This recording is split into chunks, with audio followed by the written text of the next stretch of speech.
Hi, and welcome to the show. Subscribe at kevinmd.com/podcast. Today, we welcome back an old friend, Jillian Rigert. She's an oral medicine specialist and a radiation oncology research fellow. Today's Kevin MD article is perfectionism something to strive for or heal from? Jillian, welcome back to the show. It's so great to be here, Kevin. Thanks for having me. All right, so tell us what your latest article is about. My article is a deep exploration into shame. And so I want to present this in the beginning, knowing that shame, it seems like not that deep of a topic sometimes, because not a lot of us allow ourselves to explore just how painful shame can be. Mhm. And that's by nature. Shame thrives in secrecy, in silence, and in judgment. So many of us that need to be talking about shame are hiding in isolation because we're too ashamed to talk about it. And so my article is about shame, but also about perfectionism. And it includes this quote that I'll read so that people can get kind of an understanding of where we're going with this. It's from Brené Brown's Atlas of the Heart book. Perfectionism is a self-destructive and addictive belief system that fuels this primary thought.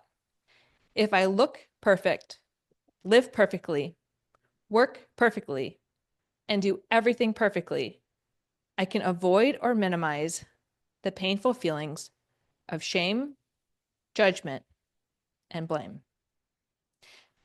So, hearing that after spending a lifetime of thinking that being a perfectionist was something to like walk proudly around Mhm. and wear as a badge of honor, I realized just how much perfectionism was maintaining this deep sense of emptiness within me, and the emptiness, this never enough feeling, this unworthiness that I kept seeing in so many high achievers, people that I've had on my own show, clients I've had that, they've gone to the Ivy League schools, they've done surgery, the thing that I thought was going to give me my worth. And all of them were just having a very similar feeling, this just emptiness of never enough. And I really wanted to explore, where is this coming from, rather than just saying, a lot of people feel that. And what is this role of perfectionism and its relationship with shame? So thanks to Brené Brown, she helped me put a lot of words and understanding to these two concepts as they're paired together. So tell us exactly what you were feeling before Brene Brown articulated it so eloquently in your own life and training. Mm-hmm. Talk to us about how perfectionism made you feel so empty. What exactly happened? Yeah, if we think about perfectionism, this ideal of who we think we need to be, and then where we perceive that where we are, shame lies in that gap between. So I developed what oftentimes you might be heard of as like a shame-based or shame-bound identity Hmm. of this pervasive feeling that I am unworthy, I am unlovable, I am never enough, I don't matter. And that ultimately was the belief system that fueled my despair into very intense suicidality. So shame is extraordinarily painful. And I was living with that deep pain.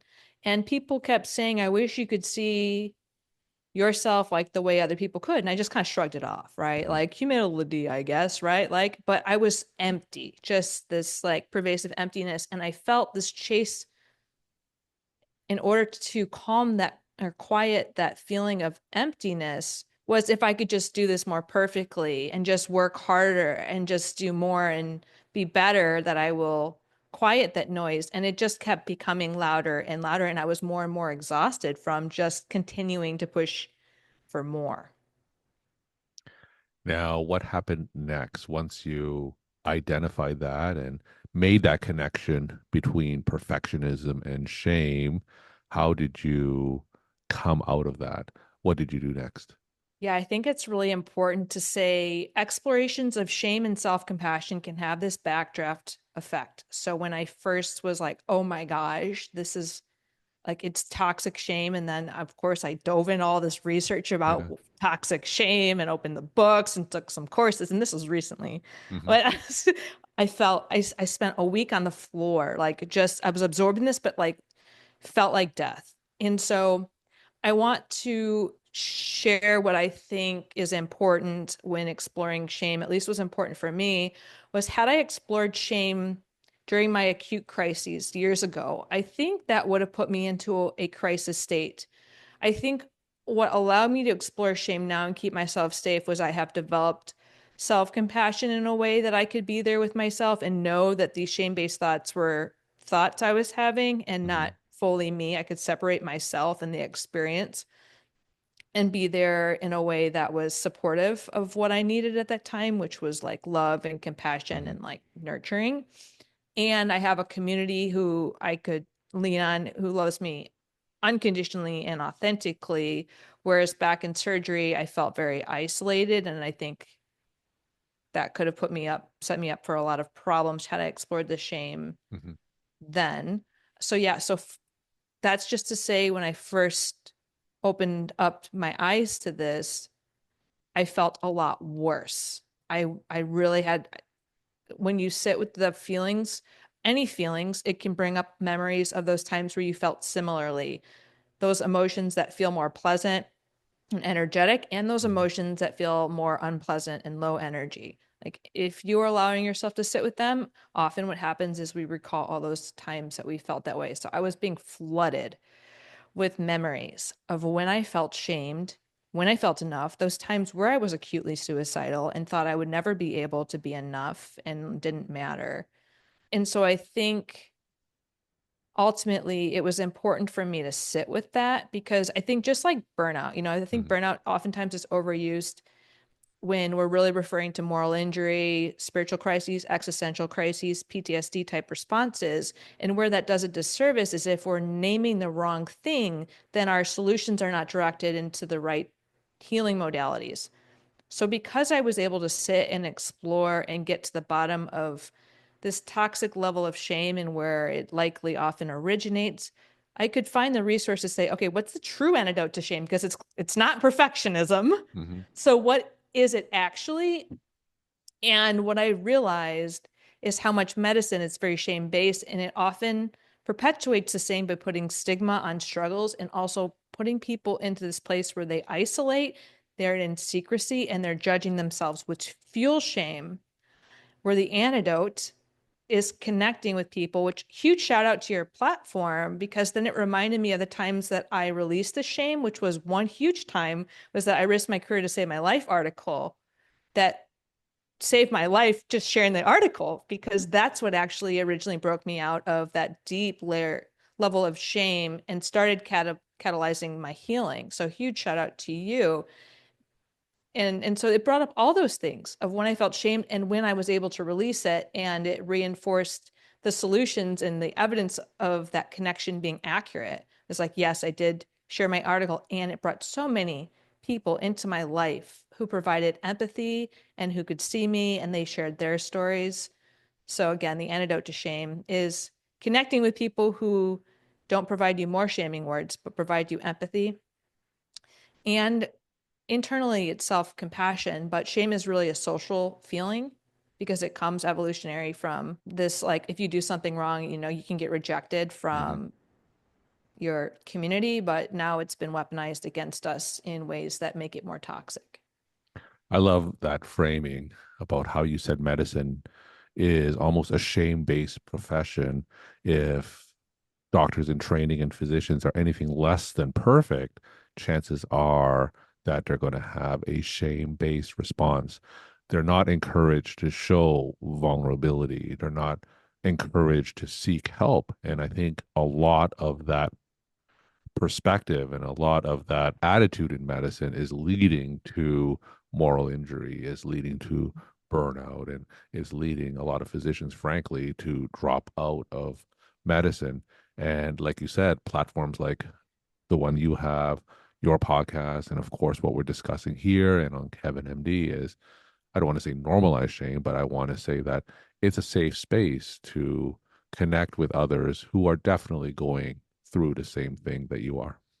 Mhm. Yeah, actually, though, you're so right. And even the things like workaholism, that's often an antidote to shame because that it's like the addictions that are normalized are often the underlying thing is to reduce that noise of shame, that pain of shame. And even we see a lot of people in leadership who are a little bit more emotionally immature, or we, hear a lot about the narcissistic type of personality in the leadership. Those are very shame-based identities that they are individuals that often are not willing to face their shame, so they shame people. So I noticed for me, that was the avatar where I felt just the pain, because with shame-based identity, I was very vulnerable to emotional, I still am very vulnerable to emotional manipulation, because if people aren't willing to feel their shame and they project it on you and you're shame-based, for me,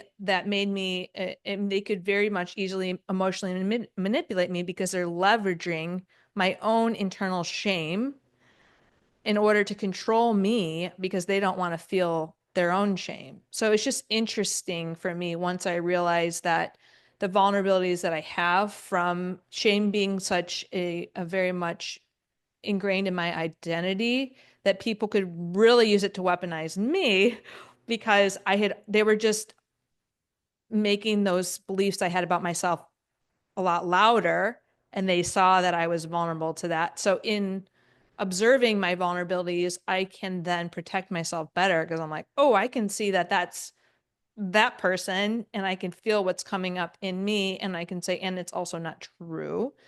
And in the article I share, what the words that came out of my mouth that actually brought up the shame was when my therapist asked me how I was doing really. And I said, I am struggling. And I immediately went into shame, because I'm not used to admitting that. Mm-hmm. Now, as we know, the culture of medicine is notoriously slow to change. So, in that context, how do you advise physicians that you coach and on this podcast, and the physicians that you talk to, how do you counsel them to let go of their perfectionism, knowing that the culture of medicine still values perfectionism? What do you tell other physicians? Yeah, well, this is just observing what it is like what it does to us when we're holding on to this belief that we need to be perfect. So change all starts with us. Mm-hmm. And often even exploring shame, we'll realize where it's transmissible. So it's been often brought down by our own family systems. And in order to create change within our own family dynamic, like a lot of people are saying, well, I don't want to pass this down to my child. What can I do?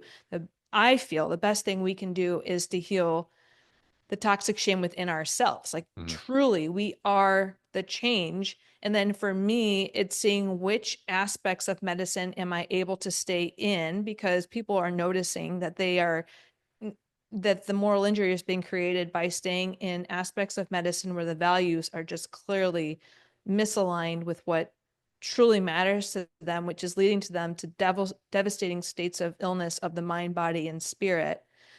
So knowing that you matter enough to reclaim the narrative in your own mind, your own body, and your own soul, and heal that toxic shame within, and reject and reclaim that narrative for yourself. I think that's really, I mean, that's what we can control. Mm-hmm. And that will be the ripple of change and the healing that even needs to happen in what areas matter most, our relationships with all the people around us.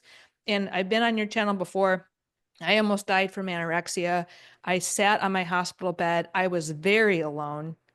And that pivotal moment made me realize none of my achievements, none of my credentials, none of the people from work were there to give me the support that I needed, right? That those things don't matter as much Mm-hmm. as the people in your life that you love. And shame often makes us not love ourselves.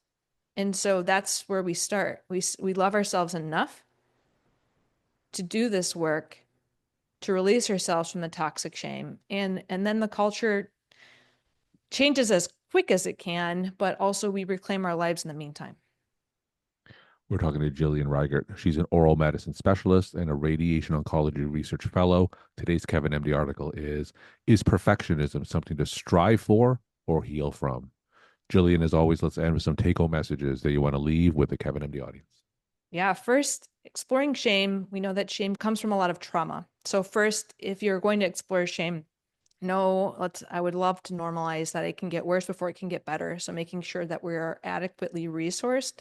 That includes self-compassion and a community who loves you for who you authentically are. And it doesn't require any sort of examination of your credentials in order to provide you that worthiness. Know that shame thrives in secrecy, silence, and judgment. The antidote to shame is connection with a community who can provide you empathy and support. And that we are led to believe that more and more achievements and doing more and perfection will quiet that noise and bring us some sort of peace from that feeling of never enoughness, Mm. of that unworthiness, of not being loved, of not mattering. And unfortunately, that often comes very early on from what we might have experienced in childhood. So I think having a lens of compassion, curiosity, non-judgment as we examine how shame was passed down from us and look to see, our parents and their parents probably didn't get everything that they needed. And multiple things can be true at once. We can be very privileged in many ways and also not have been given what we needed in order to feel that unconditional love, worthiness, mattering. And so, what need wasn't met when we were little? And how can we give ourselves that now so that we can be whole, so we can feel, truly embody the belief that we matter, we are lovable, we are worthy, we are enough. And I love to say, and I don't need your CV to know that. We believe these things about achievements for so long, so it will take time to rewire. So patience and, of course, not perpetuating the shame. So shame begets shame. So if we start judging ourselves for doing things like continuing to fall into perfectionism, that's often going to just make things worse. So patience with ourselves, compassion, curiosity, non-judgment. I don't think I can say that enough. Jillian, as always, thank you so much for sharing your story, time, and insight. Thanks again for coming back on the show. Yeah, thanks for having me, Kevin. Thank you.